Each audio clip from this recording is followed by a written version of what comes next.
name is Kirby, and this is my topic, the impact of identity on adaptability in Canadian young adults in the face of academic, career, and social change. This topic really intrigued me because we're all, as 18, 19-year-olds, we're all thrown into this new world where we have to learn how to live in a dense academic schedule and a career setting where we're trusted as full-grown adults, even though we're straight out of teenagehood. And we also have to learn how to make new friends and really trust new people and meet a whole bunch of new people, and it can be really daunting. But as actor Sally Hawkins puts it, you expect adulthood to hit and you'll suddenly be more capable, but that doesn't really happen, does it?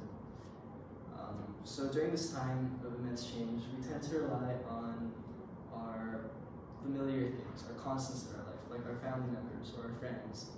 And these things can be likened to social support systems. And these social support systems are here in our lives to help us to resist negative effects of change, such as stress and anxiety.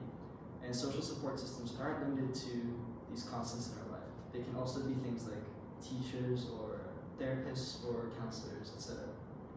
And so we really rely on these social support systems to help us to adapt. But there has been a lot of studies done where it proves that social support systems don't work for everybody. They're not generalized.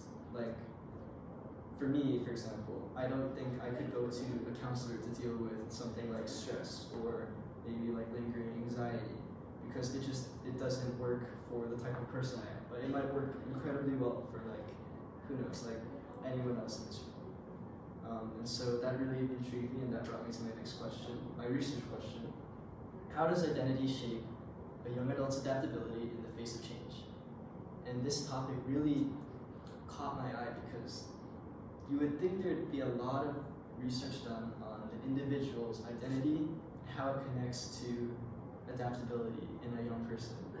And there's such a big gap in that research that it made me really question, is this generalized source of, oh, you have mental health issues, you go see a counselor, oh, you have academic issues, you go see a teacher, brought me to the question of, is that really the solution? Or is it more specific to the individual and more identity-based?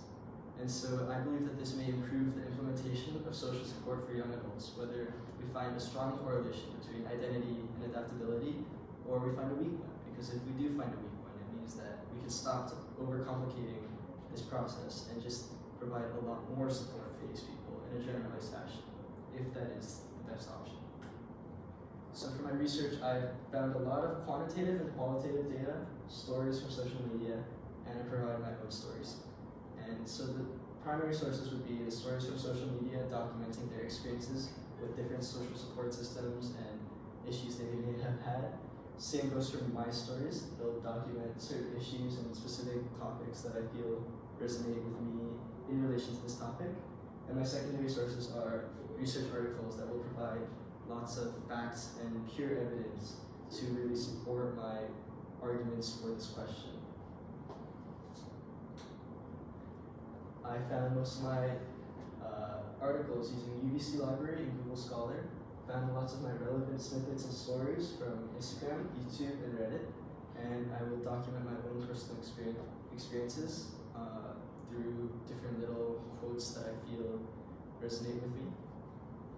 And so the data I found so far was that social support in adaptive settings is not always as linear of a topic.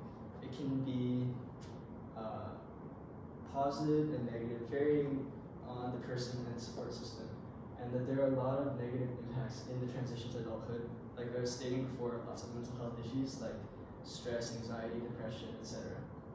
And so I analyzed all of this data using content analysis to produce qualitative data, and any of the quantitative data that I had, I studied using inferential analysis to convert it into a qualitative form for my study, which will be a qualitative paper. This is just a graph form of quantitative data showing that in students there is social support where it's like low, regardless of their self-esteem. their performance and adaptability is still generally lower. Even though there's a slight trend up, it's still pretty low. And when there's a high correlation between social support and self-esteem, it shows that there's a pretty great increase in performance generally at a baseline level, and there's a pretty big jump as well when they have higher self-esteem. And so that's just one example of some of the quantitative data I might use to support my qualitative analysis. And in conclusion, I believe that understanding the correlation between sense of self and adaptability will greatly improve the support systems for young adults to rely on, regardless of the strengths of the correlation.